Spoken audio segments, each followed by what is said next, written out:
وَإِلَىٰ ثَمُودَ أَخَاهُمْ صَالِحًا، اور ہم نے قوم سمود کی طرف انہی کے بھائیوں میں سے صالح کو بھیجا۔ قَالَ يَا قَوْمِ اعْبُدُوا اللَّهَ، انہوں نے بھی وہی دعوت دی کہ اے میری قوم عبادت کرو اللہ کی۔ مَا لَكُم مِّنْ إِلَٰهٍ غَيْرُهُ، اس کے سوا کوئی بھی تمہارا معبود نہیں ہے۔ هُوَ أَنشَأَكُم مِّنَ الْأَرْضِ، اسی نے پیدا کیا تمہیں زمین سے۔ زمین سے انسان پیدا ہوا ہے، کیونکہ زمین کی خوراک سے ہی تو پروان چڑھتا ہے۔ ایک تو مٹی سے پیدا ہوا، دوسرا اس کی پرورش جو ہوتی ہے وہ زمین کی خوراک سے ہوتی ہے۔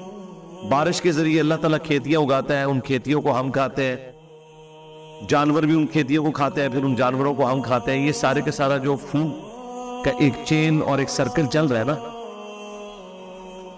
یہ سارے کا سارا زمین سے ہی ہے۔ سورج اور زمین، ان دونوں کے ملنے سے یہ سارے کے سارا نظام حیات چل رہا ہے۔ تو اس نے زمین سے تمہیں اٹھایا، وَاسْتَعْمَرَكُمْ فِيهَا، اور تمہیں بسا دیا اس میں، فَاسْتَغْفِرُوا، تو اسی کی طرف مغفرت طلب کرو، ثُمَّ تُوبُوا إِلَيْهِ، پھر اسی کی طرف رجوع لاؤ۔ إِنَّ رَبِّي قَرِيبٌ مُجِيبٌ، بے شک میرا رب بہت قریب ہے اور دعائیں سننے والا ہے، التجا سننے والا ہے۔ قَالُوا يَا صَالِحُ، تو ان کی قوم نے جواب میں کہا کہ اے صالح، قَدْ كُنْتَ فِينَا مَرْجُوًّا، تم ہم ہی میں سے ایک شخص تھے جس کے بارے میں ہمیں بڑی امیدیں تھیں۔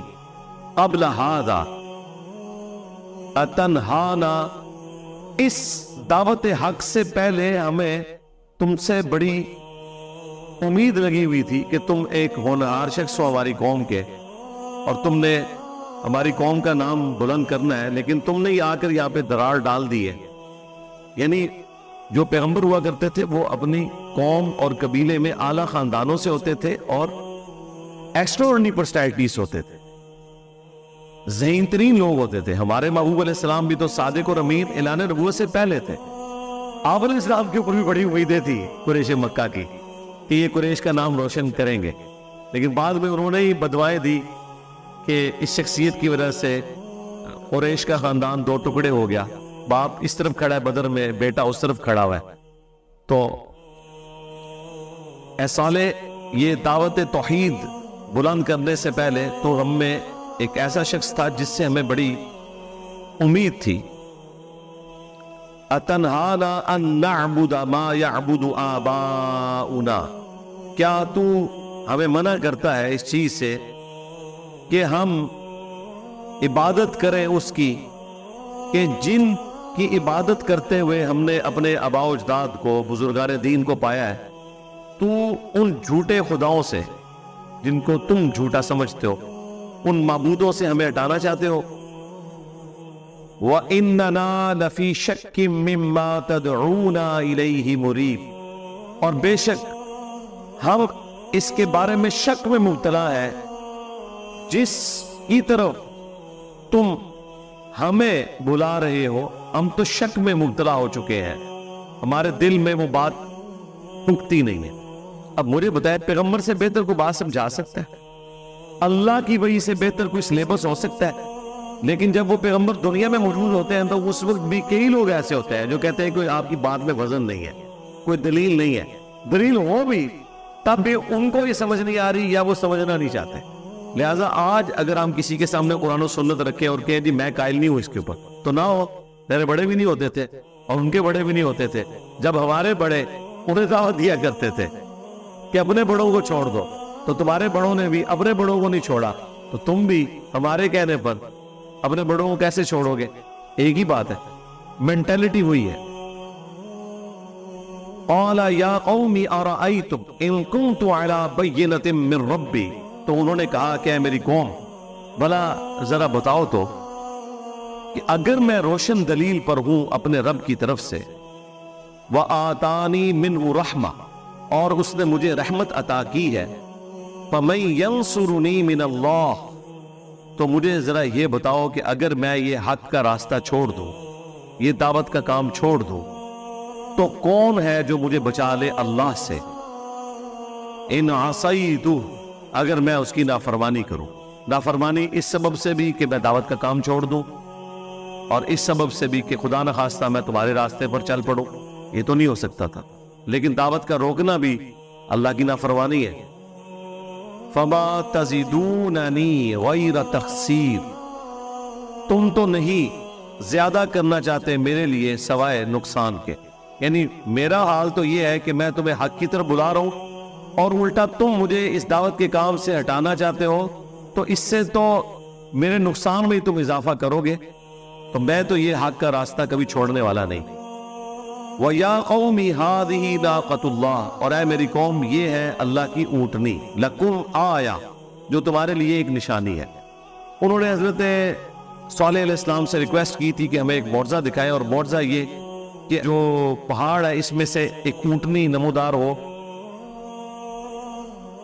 اور پہاڑ میں سے تو اونٹنی نہیں نکل سکتی، اونٹنی میں سے کوئی اونٹ کا بچہ، اونٹنی کا بچہ نکلے اور وہ بڑا ہو۔ بارہ اللہ تعالیٰ نے یہ معجزہ دکھا دیا۔ اب جب وہ معجزہ ظاہر ہو گیا تو بجائے اس کے کہ وہ دعوت قبول کرتے وہ سرکشی پر اتر آئے، تو اللہ تعالیٰ نے ان کے اوپر ایک اور آزمائش اس حوالے سے ڈال دی کہ یہ اللہ کی اونٹنی تمہارے لیے نشانی ہے، فَذَرُوهَا، بس اسے چھوڑے رکھو چونکہ اللہ کی اونٹنی ہے، تَأْكُلْ فِي أَرْضِ اللَّهِ، کہ یہ اللہ کی زمین میں کھاتی پیتی رہے، وَلَا تَمَسُّوهَا بِسُوءٍ، اور کسی برائی کے ارادے سے تم نے اس کی طرف اپنے ہاتھ نہیں بڑھانے۔